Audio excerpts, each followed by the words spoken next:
कुंभ का पर्व 12 वर्षों में एक बार क्यों आता है? महाकुंभ 144 वर्षों बाद क्यों आएगा? 4 स्थानों पर एक साथ कुंभ क्यों नहीं होता है?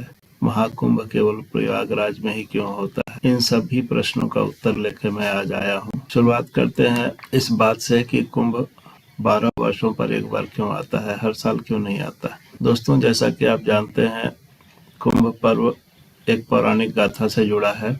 उसके अनुसार देवताओं और दैत्यों में अमृत कलश को लेकर संघर्ष हुआ था और ये संघर्ष 12 वर्षों तक चला था।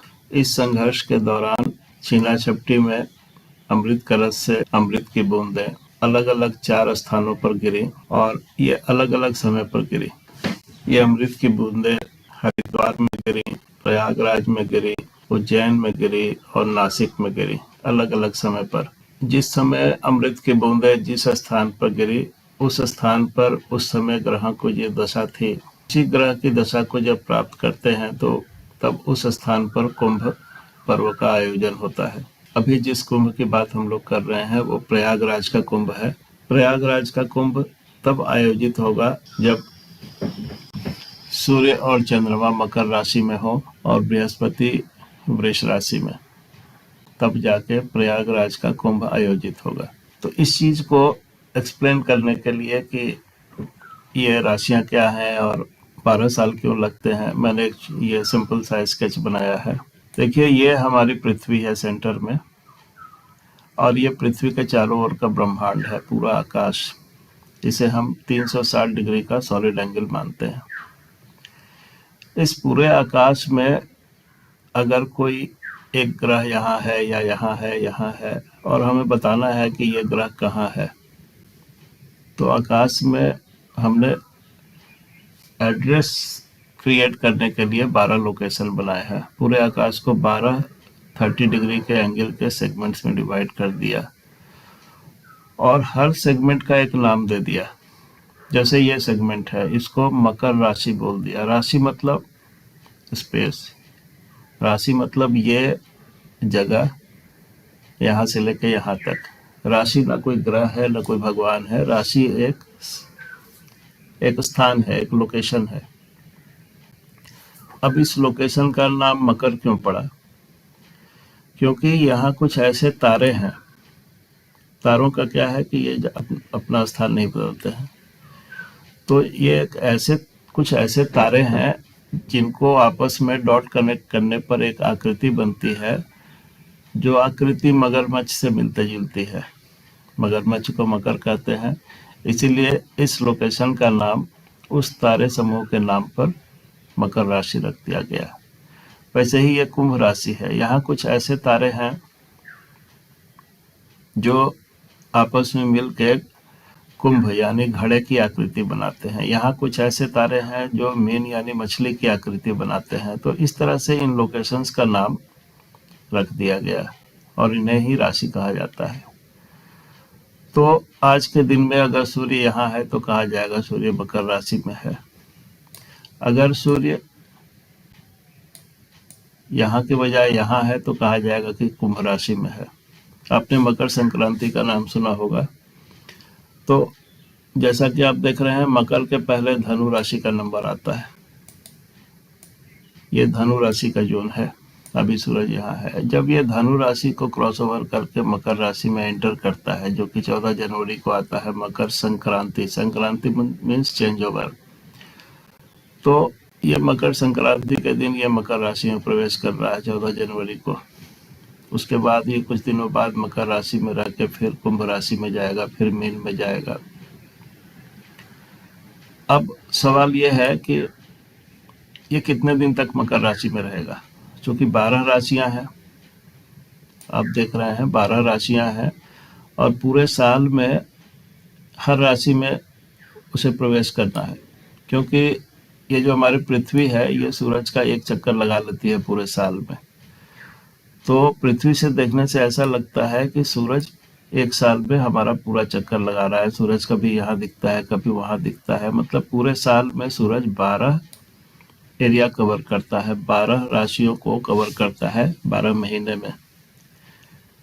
तो इस हिसाब से एक राशि में सूरज 1 महीने तक रुकता है। यानी कि मकर संक्रांति अगर 14 जनवरी को है तो मकर से कुंभ को ये 14 फरवरी को ट्रांसफर हो जाएगा।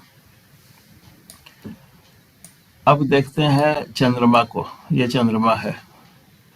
चंद्रमा एक राशि में रहता है, मकर राशि में, फिर ये कुंभ में जाता है, फिर मीन में जाता है। और चंद्रमा ज़्यादा दिन नहीं रुकता है, क्योंकि चंद्रमा को पृथ्वी का चक्कर लगाने में 12 राशियों पार करने में टोटल लगता है 1 महीना, यानी 30 दिन। तो 30 दिन में जो ग्रह 12 राशियां पार कर लेता है, वो ग्रह एक दिन में, मतलब एक राशि में कितने दिन रहेगा? 30 डिवाइडेड बाई 12 यानी कि 2.5 दिन। तो इस मकर राशि में सूरज रहता है 1 महीने और चंद्रमा रहता है 2.5 दिन। प्रयागराज में कुंभ पर्व तब मनाया जाता है जब एक विशेष ग्रह दशा होती है। उस ग्रह दशा के क्या है कि सूरज और चांद को मकर राशि में रहना है और बृहस्पति को वृष राशि में रहना है। ये बृहस्पति है, ये वृष राशि में रहे। ये तीनों कंडीशन जब फुलफिल होंगे तब कुंभ पर्व मनाया जाएगा। ये केवल प्रयागराज के लिए है, बाकी उज्जैन, नासिक और हरिद्वार के लिए अलग अलग ग्रह दशा है, क्योंकि उनके स्थानों पर अमृत अलग समय में गिरा था। उस समय ग्रह की दशा वहां पर कुछ अलग थी। उनका कुंभ अलग समय पर होगा। तो ये हम बात कर रहे हैं प्रयागराज के कुंभ की, कि सूरज को होना चाहिए मकर राशि में, चंद्रमा को भी मकर राशि में और बृहस्पति को वृष राशि में। तो बृहस्पति क्या हर साल वृष राशि में रह सकता है? बृहस्पति पूरे सूरज का एक चक्कर लगा लेता है 12 साल में। बहुत बड़ा ग्रह है, बहुत दूर से चक्कर लगाता है, इसीलिए वो 12 साल में एक चक्कर लगा लेता है। तो पृथ्वी से देखें तो एक साल एक राशि में दिखता है, दूसरे साल दूसरी राशि में, ऐसे हर साल एक राशि में रुकता है वो।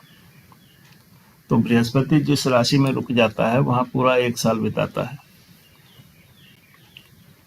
इसीलिए ये स्थिति 12 साल में एक बार आती है कि बृहस्पति वृष राशि में रहे। और ये दोनों तो, सूरज और चंद्रमा तो हर साल तैयार है, मकर राशि में एक बार रहेंगे ही। सूरज तो कहता है कि हम मकर राशि में 1 महीने रहेंगे, चंद्रमा कहता है कि नहीं 1 महीना नहीं 2.5 दिन हम भी रहेंगे। तो हर साल 2.5 दिन ऐसे आते हैं जबकि सूरज और चंद्रमा मकर राशि में रहे। लेकिन हर साल बृहस्पति यहाँ नहीं आता है वृष राशि में। वृष राशि में बृहस्पति आता है 12वें साल। तो हर 12 साल पर एक बार कुंभ लगता है। तो बृहस्पति को हम इतना महत्व क्यों देते हैं? क्यों नहीं सारे ग्रहों की बात करते हैं? क्यों बृहस्पति और चंद्रमा और सूर्य? चंद्रमा तो सबसे नजदीक है, उसका प्रभाव ज्यादा है। बृहस्पति सबसे बड़ा है, इसीलिए इतना बड़ा ग्रह है कि उसका गुरुत्वाकर्षण बहुत ज्यादा है, पृथ्वी की रक्षा करता है।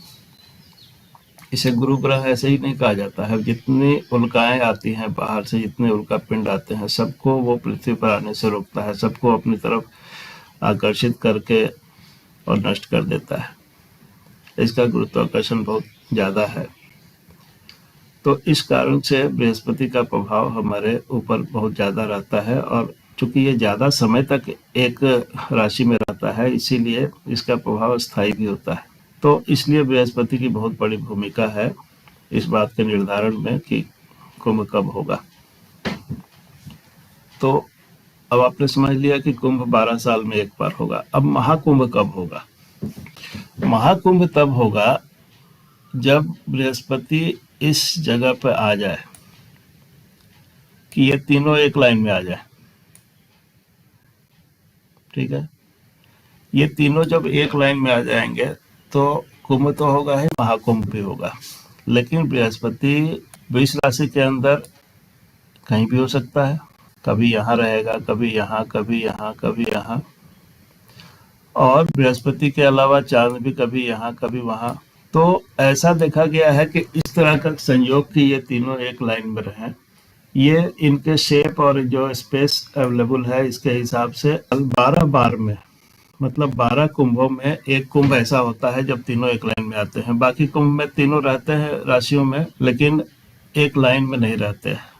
तो 12 कुंभों में एक कुंभ ऐसा आएगा जब ये तीनों लाइन में रहेंगे। और 12 कुंभ कब आएंगे? एक कुंभ जब 12 साल में आता है तो 12 कुंभ 12 × 12 मतलब 144 साल में एक बार आएंगे। तो 144 साल में ऐसा एक संयोग बनेगा कि सूर्य मकर राशि में हो, चंद्रमा मकर राशि में हो, बृहस्पति वृष राशि में हो और तीनों एक लाइन में रहें, तब जाके महाकुंभ लगेगा। तो दोस्तों आप समझ गए होंगे कि महाकुंभ 144 साल के बाद क्यों आने वाला है। अब अगला और आखिरी सवाल ये है कि क्या महाकुंभ अन्य स्थानों पर भी मनाया जा सकता है? जैसे प्रयागराज के अलावा जो अमृत की बूंदें थी वो हरिद्वार में गिरी, नासिक में गिरी, उज्जैन में गिरी, तो क्या इन स्थानों पर भी महाकुंभ मनाया जाता है? जी नहीं। प्रयागराज की महत्ता सबसे ज़्यादा है, इसलिए महाकुंभ का पर्व केवल यहीं मनाया जाता है। प्रयागराज ज़्यादा महत्वपूर्ण क्यों है? क्योंकि यहाँ तीन पवित्र नदियों का संगम है, गंगा, यमुना और सरस्वती का, और इसे पुण्य और मोक्ष का प्रतीक माना गया है। इसीलिए महाकुंभ का आयोजन यहाँ खास महत्व रखता है। और पुराणों में इस बात का वर्णन है कि प्रयागराज में देवताओं ने भी स्नान किया है, देवता भी यहाँ स्नान करते थे त्रिवेणी के संगम पर। इसलिए ये स्थान सर्वाधिक पवित्र, इसलिए बाकी स्थानों पर कुंभ तो मनाया जाएगा, लेकिन महाकुंभ केवल प्रयागराज में ही मनाया जाएगा, जो कि आज के 144 साल बाद आएगा।